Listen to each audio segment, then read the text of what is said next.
This is what's blocking your breakthrough. You're not behind, you're just carrying too much. In order to level up and create the life you want, first you gotta let go of everything that's blocking you, which is annoying because it's like, I want what I want and I want it now. But the truth is, and I know this is hard to hear, but in order to create the life you desire, you have got to let go of your old one. December is the perfect time to pause and realign. So many of us walk into the new year with the same fears, thoughts, habits that kept us stuck the year before, but 2026 is gonna be different. This is gonna be the year that you get everything you want. It's gonna be the year that you stop playing small. The time for you to level up is now, and this is how you're gonna do it. This video is going to guide you through a shedding of the old ways of being that no longer serve you, so that you enter the year feeling aligned with your highest timeline and the best version of yourself. And the only way to do that is by clearing space. Here are 10 things you're going to release before the end of the year so that you can create space for who you're becoming.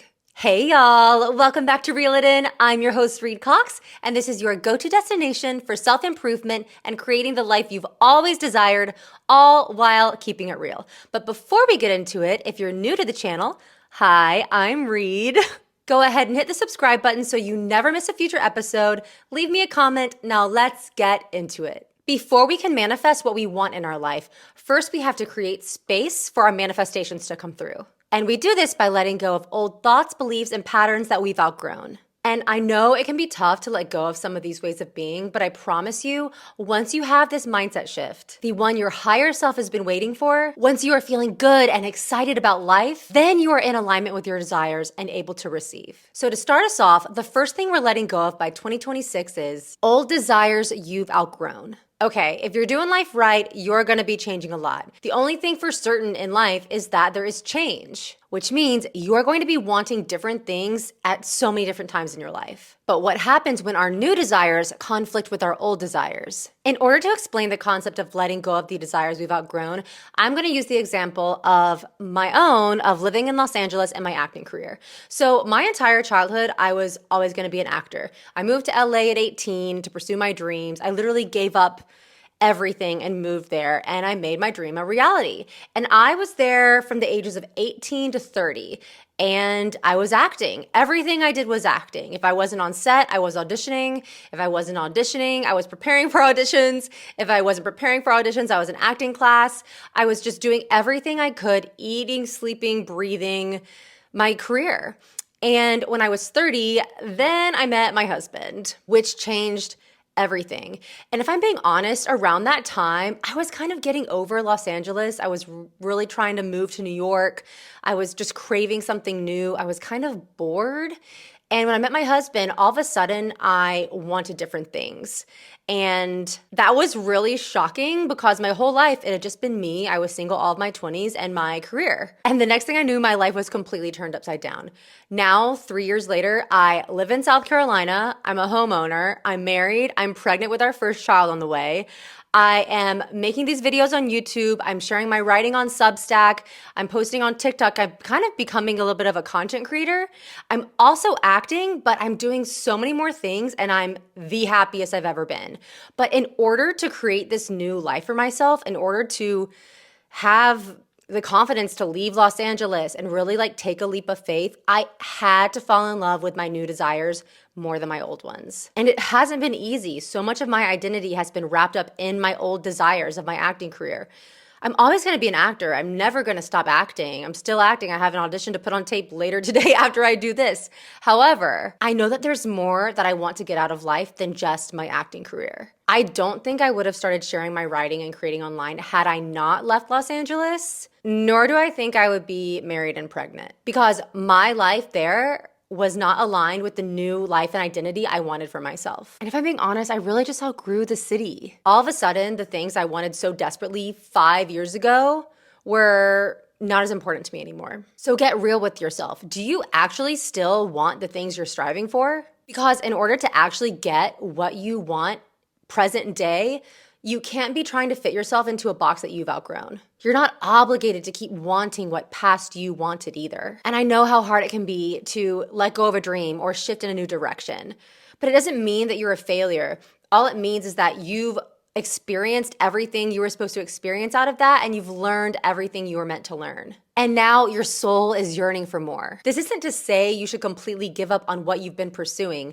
It's more so a call for you to get honest with yourself. Get honest with yourself about what you actually want in life and what you should be prioritizing moving forward. Moving on, the next thing we are letting go of before 2026 is settling for less than what you want and deserve. So many people struggle with this. You know what you want and you know what you deserve, yet you are still settling for less. If you know you're in a relationship you've outgrown or you're in a job that you're overqualified for, why not ask for more? Why not go after what you know you're meant to experience in this life? I see this happen with a lot of my friends who stay in relationships that they've been in for years and years, but they're just so unhappy. And usually it's just because they're afraid of being alone or they're afraid of the unknown. They're afraid of stepping out of their comfort zone and not waking up to the familiarity of their relationship every day, even if it's not fulfilling them. Leaving might mean you might be single again at a very inconvenient time, but wouldn't you rather go through that period of time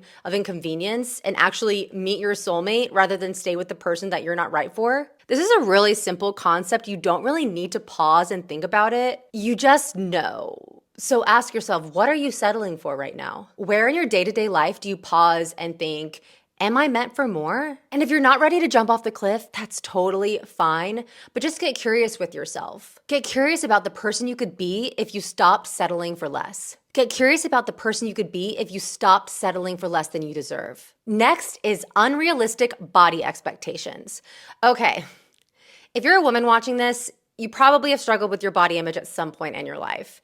I am currently pregnant, and y'all, pregnancy has truly humbled me in this department. As someone who cared for most of my life deeply about how I looked physically, being pregnant has really forced me to let all of those expectations I had for my body, I have to let them go because my body is changing so much and I'm growing a life, which is like way more important than how I could look aesthetically. I struggled with eating disorders for my late teens and most of my 20s, and thank God I've been free of that for a long time now. But when I look back on that time, I can now see the time that I was struggling. I can now see how much it held me back in every area of my life. Even when I wasn't like in the midst of a raging eating disorder, even if I just had unrealistic body expectations for myself and I had the food thoughts and I was constantly thinking about food or working out, it really did take up so much of my brain space to where I couldn't really focus or make progress in any area of my life. It's not like I wasn't thriving in any way, but I could have been thriving more, if you know what I'm saying. And honestly, unrealistic body expectations, like, I feel like it's something that a lot of us just have to outgrow. I feel like when I turned 30, it got a lot better. But if you're struggling with unrealistic body expectations or the food thoughts or just obsessing about looking good, just know your worth is coming from the inside, not the outside. Yes, it's important to take care of yourself. Eat whole foods, work out, move your body, like feel good. But don't have that be the center of your universe. Because when it's the center of your universe, that's when we get in trouble and we stop living our purpose and we just get distracted. So every morning, wake up and the second your feet hit the floor, thank your body for everything it allows you to do. Be kind to yourself and watch how much energy you free up when you stop talking negatively to yourself. I mean, truly, if there's anything we could let go of this year, it's negative self-talk and body image stuff. Next up, we are letting go of the timeline you thought you should be on. Listen to me clearly. You are exactly where you need to be. Everything that happened in your life leading up to this point made you who you are today to meet this moment. It's so easy to fall into the trap, especially around the end of the year when we're like making goals for the new year and we're just like taking stocks of our life. It's so easy to start comparing ourselves to everyone else we know and where they are in life. And I get it. It's hard not to compare your life to your friends or the people that you see online. But truly, everyone has their own path. I'm telling you, everyone else is looking at your life and wishing they had what you had. And I learned this lesson from all the time I wasted worrying about being single in my 20s when all of my other friends had boyfriends and I was the only single friend. I kept thinking like, oh my gosh, I'm so far behind. Like what if no one wants to date me because I've never had a boyfriend? And I really let that anxiety take up too much of my brain space. Cut two, I met my husband at 30 and now I'm married with a kid on the way. Like everything worked out and I just wish I could go back and tell my younger self, Don't worry about anything. It's all going to work out. Because, like, look at your life. When has it not worked out? Even the darkest times in your life were getting you to where you are today and leading to some of the best experiences of your life. Sometimes we have to go through dark times and lack in a certain area of our life in order to learn certain lessons that are going to get us what our soul deeply desires. So do whatever you have to do to not compare yourself to other people this December. I know it's hard around the holidays if you're single or maybe you're unemployed. It's just really hard around the holidays, no matter what, if you're struggling in a certain area of your life. But just please try not to harp on it and focus on all the good things in your life. Instead of focusing on the lack, everything you're lacking in your life, focus on all the good things you have. And every time you start to see yourself get critical or feel sorry for yourself, just take contrary action immediately and write down like 5 things you're thankful for. That's the best way to combat feeling bad about yourself or sorry for yourself about where you're lacking in life. It's just to take contrary action and remember that you are so lucky. Okay, the next thing we are letting go of before 2026 is the fear of life being really, really good for you. You heard me. We are letting go of the fear that life could be really, really good. Sometimes we're afraid of getting what we want. Because when we get what we want, that means we are stepping into the unknown. And by getting what we want, we take on a whole other level of responsibility. So it's a kind of a bigger conversation all about the subconscious mind and how our subconscious mind is really ruling our lives and how we can hold ourselves back from getting what we actually want. But ask yourself, am I actually afraid of my life going really well? Am I afraid of actually getting what I want? For instance, you might say you want a boyfriend or a relationship, but you're holding yourself back because you're actually truly afraid of being seen. You're not ready to be seen yet. You have got to be honest with yourself about this because none of these other steps are going to work if you're not honest with yourself about if you're ready to actually have your life be as good as it can get. Next up, constantly checking your phone. I am so guilty of this, and this is something I'm really working on.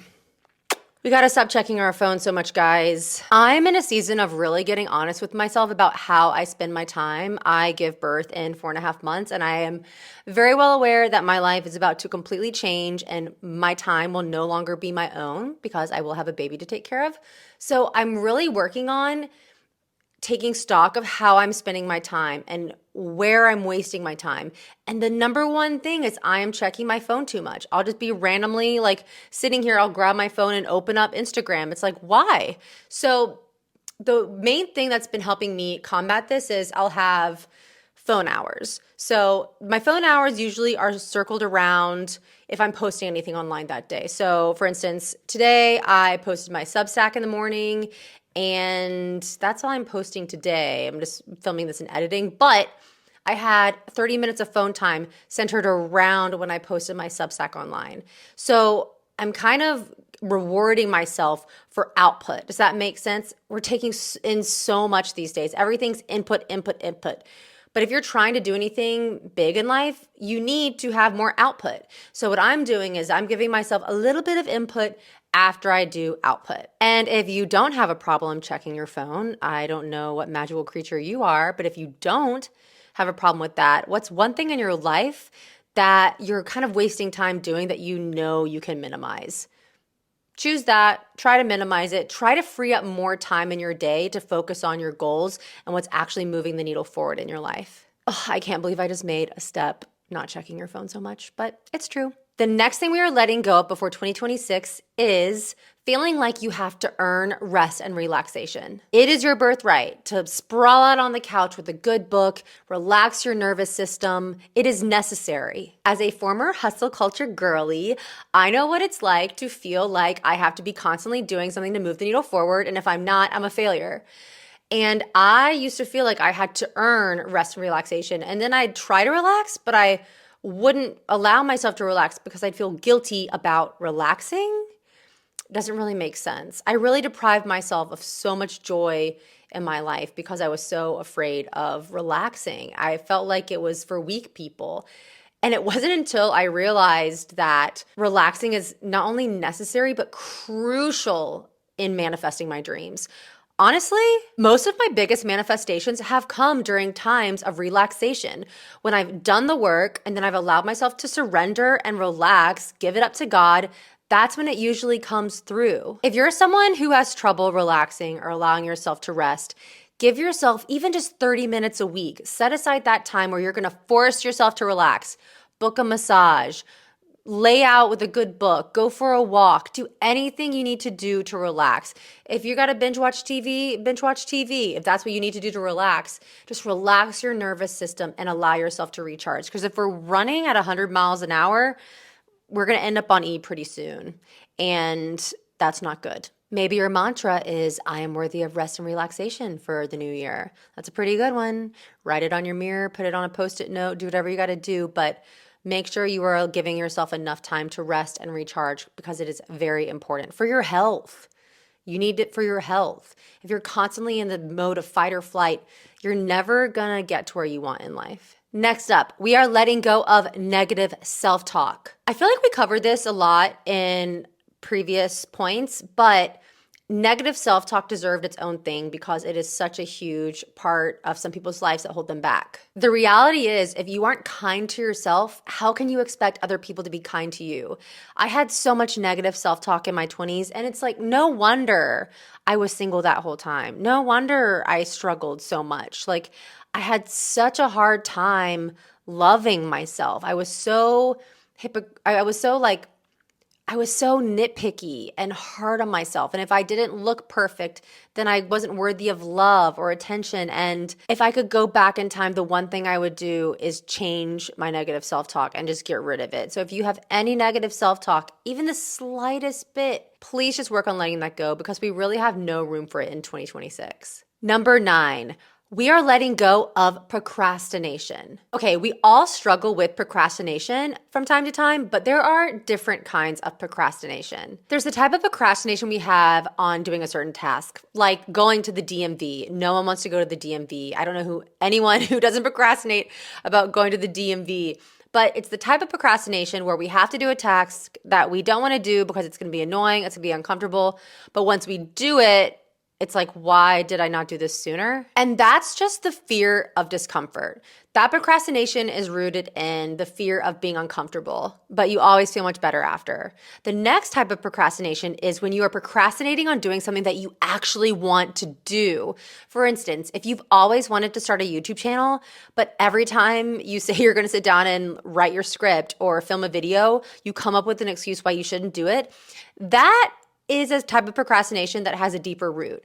Sometimes it's rooted in fear of being seen, fear of success, fear of money, fear of things actually going well for you. It is the type of procrastination that is the most deceiving. Do not let the fear of success or the fear of being seen keep you from going after your dreams. If you have a project that you've been wanting to start, a business you've been wanting to start, or just like a big shiny goal in front of you that you haven't taken the steps to start yet, or maybe you've started it but you haven't fully fulfilled it or given your all to it, let 2026 be the year that you actually go for it. Let it be the year that you stop procrastinating, you stop giving excuses to yourself for why you shouldn't go for it, because the time is now. So no more procrastinating in 2026. And last but not least, the last thing we are letting go of before 2026 is the fear of starting over. Starting over is only really scary before you do it, but once you actually do start over, it's not scary. It's so freeing. It is the best gift you can give yourself, starting over.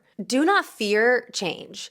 Do not fear a blank slate. It's really just the fear of uncertainty and not knowing what's going to happen. But the fear of starting over keeps us in so many situations that we've outgrown. For instance, I stayed in a living situation in my 20s. I was living in this house with like 5 other people. I stayed there for 5 years, which was probably 4 years too long. And I stayed there because the rent was so cheap. And I wanted to leave for the longest time, but I didn't know if I could afford a better place. Well, guess what? One day I just woke up and I said, I'm going to move. And I hadn't gotten a raise. I hadn't made more money. I just decided, why am I staying in this situation? I'm going to figure it out. I moved to a new apartment. I doubled my rent. And guess what? I figured it out. It was fine. Anytime I've moved, like the past 2 times I've moved, I've always doubled my rent and I've always figured out how to pay for it. So I look back on that and I'm like, why was I so afraid of starting over? Why was I so afraid of what could happen, because you're always going to catch yourself. You're going to jump and the universe is going to create a net. If anything in this new year, give yourself permission to start over. Start over by just choosing to wake up tomorrow and be positive. Be the best version of yourself. If you're in a relationship you've outgrown, start over. Just do it. If you're in a job that you hate, look for a new one, because you deserve it. Okay, that's it for the day, y'all. Take your time with these questions. These are some really juicy ones. Get out a pen and paper, write down all your answers, and really do some deep introspective work before the new year. Before we can actually create the goals that we want to achieve in the new year, we first have to clear space for what we want and get clear on what's not serving us anymore. So take your time with these. I'm so grateful y'all joined me. If you're new to the channel, we have a ton of videos like this. I'm also talking about a bunch of pregnancy stuff and becoming a mom and life stuff on other videos, so make sure to check out those too. Thank y'all so much for joining me, and I'll see y'all next time.